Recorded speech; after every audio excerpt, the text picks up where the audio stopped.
بسم اللہ الرحمن الرحیم۔ جو بھائی بہن عمرے پہ آئے ہوئے ہیں ان کے کچھ سوال آئے ہیں، تقریباً 15 سوال ہیں جو رمضان میں عمرہ کر رہے ہیں۔ میں کوشش کرتا ہوں ایک ہی ویڈیو میں ان کے ساروں کا آنسر دے دوں۔ پہلا سوال آیا، حرم میں مدینہ میں مکہ میں ہو یا مدینہ میں وطر پڑھنے کا طریقہ کیا ہے؟ یاد رکھو دو طریقے ہیں، ایک تو طریقہ جو ہم پڑھتے ہیں نا پاکستان میں رہتے ہوئے جو حنفی پڑھتے ہیں، ایک سلام کے ساتھ ہم 3 وطر پڑھتے ہیں۔ یہاں 2 سلاموں کے ساتھ 3 وطر پڑھتے ہیں، پڑھتے 3 ہی ہیں۔ پہلے 2 اتحیات کے بعد سلام پھیر دیتے ہیں، پھر ایک وطر آخری الگ کر کے اور 3 ہو جاتے ہیں۔ دو ایک جگہ ایک سلام کے ساتھ ہے جو ہم پاکستان پڑھتے ہیں، یہاں 2 سلام کے ساتھ ہے۔ دونوں طریقے ٹھیک ہیں۔ اس کا آپ کیا صرف یہ کریں، جب آپ یہاں ہو جیسے بھی آئے ہوئے ہیں رمضان میں، وہ تراویح کے بعد 10 تراویح پڑھاتے ہیں، پھر 2 3 وطر پڑھاتے ہیں نا، ٹوٹل 13 ہو جاتے ہیں۔ تو جیسے یہاں پڑھائیں ویسے پڑھ لیا کریں، اس میں کنفیوز نہ ہوا کریں اور نہ کسی وسوسے میں آیا کریں۔ تو جب وہ ایک پڑھانے لگتے ہیں تو رکوع کے بعد کھڑے ہو کے پھر وہ دعا پڑھوا دیتے ہیں، ہاتھ کھڑے ہو کے دعا مانگتے ہیں، تو وہ بھی آپ کر سکتے ہیں، دونوں چیزیں ٹھیک ہے۔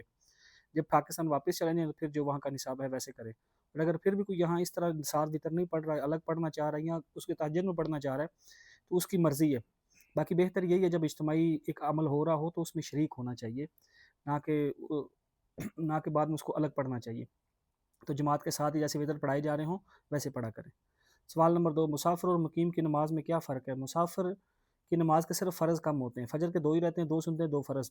ظہر کے فرض صرف 4 کی جگہ 2 ہو جاتے ہیں، عصر کے 4 کی جگہ 2 ہو جاتے ہیں، مغرب کے 3 ہی رہتے ہیں، عشاء کے 2 فرض ہو جاتے ہیں، وطر 3 ہی رہتے ہیں، اور جماعت کے ساتھ جو پڑھنی ہے وہ پوری نماز پڑھنی ہے۔ اور مسافر مقیم ہوگا کون؟ جس کے 15 دن یا 15 دن سے زیادہ ہوں گے ایک پلیس پہ، مکہ میں ہے تو مکہ میں، مدینہ میں ہے تو مدینہ میں، تو وہ مقیم ہوگا، پوری نماز پڑھے گا، الگ والی بھی جماعت والی بھی۔ مسافر جو ہوگا وہ الگ جو پڑھے گا مسافر والی پڑھے گا، جماعت کے ساتھ پڑھے گا تو وہ پوری پڑھے گا۔ سوال نمبر 3، کیا عورت محرم کے بغیر عمرہ کا سفر کرنے کے لیے آ سکتی ہیں؟ نہ عمرے کے لیے آ سکتی ہیں، ایون کہ حج فرض ہے اس کے لیے بھی نہیں آ سکتی، شرعاً اس چیز کو منع ہے۔ باقی حکومتیں کیا کہتی ہیں، ٹور آپریٹر کیا کہتا ہے، شریعت اللہ اور اللہ کے رسول کی ہے، ان کی نہیں ہے۔ شریعت میں یہ چیز صحابہ کے زمانے سے چلتی آ رہی ہے کہ عورت محرم کے بغیر سفر نہیں کرتی، اور یہ زمانہ قیامت کی صبح تک رہے گا۔ اس میں بھی جو ہیر پھیر کرے گا اس کا اللہ کے ساتھ معاملہ ہے، اور یہ اپنی چاہت یا طبیعت کو دیکھ کے یہ عمل نہیں کرنا چاہیے۔ اور جن کے محرم نہیں ہیں، اللہ سب سے پہلے تو ان کو محرم دیں، اور اگر نہیں ہے تو یہ ان کا اللہ کے ہاں عذر قبول ہے، وہ خود اکیلے نہ نکلیں، اور اپنی دل کی چاہت یہ وہ جو ہیں دین چاہت کا نہیں ہے، اطاعت کا ہے۔ سوال نمبر 4، اگر ایک عمرہ اپنے ملک سے آ کر لیا ہو تو دوسرا عمرہ کرنے کے لیے کہاں سے نیت کرنی چاہیے؟ ہوٹل وغیرہ سے لوگ کرتے ہیں، وہ غلط ہے۔ دوسرا نیت کرنے کے لیے حرم سے حدود سے نکلنا، اس کے لیے سب سے قریب پڑتی ہے مسجد عائشہ۔ مسجد عائشہ ہے، جرانہ ہے، حدیبیہ ہے، ایون کہ جدہ سے بھی نیت کر سکتے ہیں، لیکن سب سے بہتر ہوتا ہے مسجد عائشہ جائیں، وہاں سے نیت کر کے آ جائیں۔ اور اگر کوئی احمق بولے مسجد عائشہ سے نیت نہیں ہوتی تو اس سے دور رہیں، ایسا کچھ بھی نہیں ہوتا۔ مسجد عائشہ، جرانہ، حدیبیہ، جدہ سب جگہوں سے نیت کر سکتے ہیں، جہاں سے آپ کو ایزی ہو، قریب ہو، وہاں سے کریں۔ سوال نمبر 5، کیا مکہ یا مدینہ میں مٹی، پتھر یا جڑی بوٹیاں لانا جائز ہے؟ اس طرح کی جتنی چیزیں سب رسومات بھی ہیں اور بدعت بھی ہیں، نعوذ باللہ، نہ ان سے بچے پیدا ہوتے ہیں، نہ مشکلیں حل ہوتی ہیں، نہ رزق میں برکت آتی ہے، یہ چیزیں اس کے لیے نہیں ہیں۔ اس کے لیے اللہ سے مانگنا ہے اور آپ صلی اللہ علیہ وسلم کا طریقہ اور عبادات کرنی ہے۔ اس طرح کی جتنی لغویات ہیں یہ سب کے سب وہ بیر شفا، پانی، یہ وہ سب یہ سنی سنائی من گھڑت باتیں ہیں، اس کی شریعت کے ساتھ کوئی لین دین نہیں۔ سوال نمبر 6، اگر کوئی شخص میقات سے بغیر نیت کر کے گزر جائے تو اب اسے کیا کرنا چاہیے؟ اس کو طائف قریب پڑتا ہے، وہاں میقات پہ جا کے دوبارہ نیت کر کے آ کے عمرہ کر لے، توبہ استغفار بھی کرے، دم ساکت ہو جائے گا۔ اگر اس نے مسجد عائشہ سے عمرہ کر لیا اور عمرہ تو ہو جائے گا، پھر دم پکا ہو جائے گا، وہ دینا لازم ہو جائے گا۔ دم کا مطلب ہے ایک دمبا ذبح کروانا۔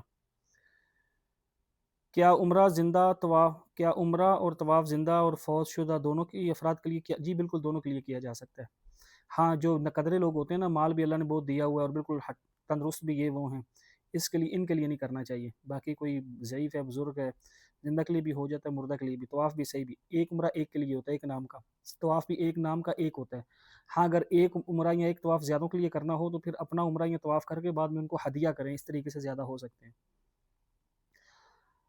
سوال نمبر، اگر دوسری طرف سے عمرہ 10، ہاں سوال نمبر 9 آ گیا، اگر کسی کی دوسرے کی طرف سے عمرہ تو طواف کرنا ہو تو نیت کیسے کرنی؟ سمپل، اس کا نام لیں، میں فلاں کی طرف سے عمرہ یا طواف کرتا ہوں، اللہ پاک اس کو آسان کریں، قبول کریں، بس کافی ہے اتنا۔ اگر دل میں بھی ارادہ ہے تو یہ بھی کافی ہے۔ سوال نمبر 10، اگر کسی پر دم لازم آ جائے تو وہ کہاں اور کیسے ادا کرنا ہوگا؟ دم جو ہے حرم کی حدود میں ادا کرنا لازم ہے، جبکہ صدقہ پوری دنیا میں کہیں بھی دے سکتے ہیں، دم یہیں دینا ہے۔ اگر اس ٹائم پیسے نہیں ہیں یا کوئی ایسا مسئلہ ہے تو بعد میں بھی کسی کے ہاتھ بھجوا سکتے ہیں جو اتھینٹک ہوں۔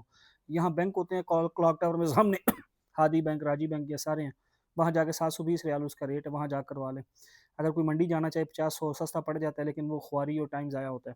باقی یہاں کوئی بولے میں کر دیتا ہوں، ہم قربانیاں کرتے ہیں، دم کرتے ہیں، یہ وہ ایک دم کی 100 ویڈیو بنا کے لوگوں کو بیچتے ہیں، ان سے نہ کروائیں، خود جا کے اپنے ہاتھ سے بینک میں جمع کروا لیں، وہ اوتھینٹک اور تصدیق شدہ ہے۔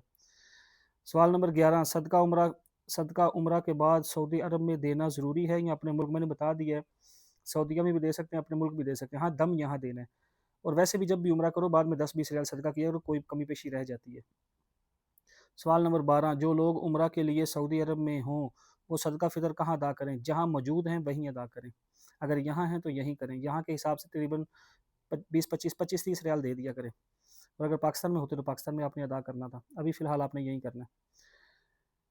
جو لوگ عمرہ کے لیے سعودی عرب میں ہوں، اچھا سوال نمبر 13، اگر کسی خاتون کو لکوریا کا مسئلہ ہو یا خواہ خارج ہونے کا مسئلہ ہو تو وہ طواف اور نماز کیسے پڑھیں؟ اگر کسی کو 24/7 ہوتا ہے، مطلب رکتے ہی نہیں، نہ لکوریا نہ خواہ خارج، کوئی بھی ایسی چیز ہو، تو وہ وضو کریں، پاک کر کے اپنے آپ کو کپڑے شپڑے سب، کوئی چیز پیڈ کوئی ایسی چیز رکھ لیں جو خوشبو کے بغیر ہو احرام کی حالت میں، اگر احرام کی حالت کے بغیر میں ہو تو کوئی بھی چیز رکھ لے، ایک وضو اگلی نماز تک کے لیے کافی ہے، اس کے دوران طواف قرآن سب کر سکتے ہیں، لیکن اگلی نماز کے لیے نیا وضو کرنا ہوگا کیونکہ وہ معذور کہلاتے ہیں، لیکن یہ ان کے لیے ہے جو 24/7 جن کو یہ ایشو ہے، جس کو 3-4-5 گھنٹے بعد ہوتا ہے اس کے لیے یہ نہیں ہے، اس کو نیا وضو کرنا ہی کرنا ہے۔ سوال نمبر 14، جس شخص کو بار بار ہوا خارج ہونے کا مسئلہ ہو وضو کب کرے؟ یہ سیم سینیریو، کوئی چینجنگ نہیں۔ اگر اگر اگر شاور یا بوتل سے وضو کرنا ہو تو وضو کا صحیح طریقہ، یہ لوگ شاور سے وضو کرتے ہیں نا، اس سے وضو ہو جاتا ہے، صرف خیال یہ رکھنا کہ اتنا پانی کم از کم اعضاؤں کو ضرور لگے کہ پانی اعضاؤں سے بہے، چہرے کو بھی اگر پانی لگا رہے ہو تو قطرے اس کے بہیں، مسا ہاتھ یہ اٹھا کے، میل فیمیل دونوں، سکارف کے اوپر لیڈیز اکثر مسا کر لیتی ہیں، وہ صحیح نہیں ہے، ہاتھ گیلا کر کے سمپل پھیر لیں، اور پاؤں ہوں یا ہاتھ کوئی بھی ہوں ان کو آپ پراپر جذب کریں۔ اسی طرح ایک سوال تھا، تقریباً یہی سارے کچھ سوال تھے جو ابھی تک یاد ہیں، اگر اس کے علاوہ کسی کا کوئی کویشچن ہوا تو وہ کر لیجیے گا، میں انشاءاللہ ان کے آنسر دے دوں، کیونکہ یہ کویشچن آنسر والی سیریز ہے، جو آپ کے اس ویڈیو پہ کویشچن آئیں گے ان کے کویشچن اکٹھے کر کے ان پہ انشاءاللہ آنسر دے دیے جائیں گے۔ باقی دعاؤں میں یاد رکھیے گا، کہا سنا معاف، اللہ حافظ۔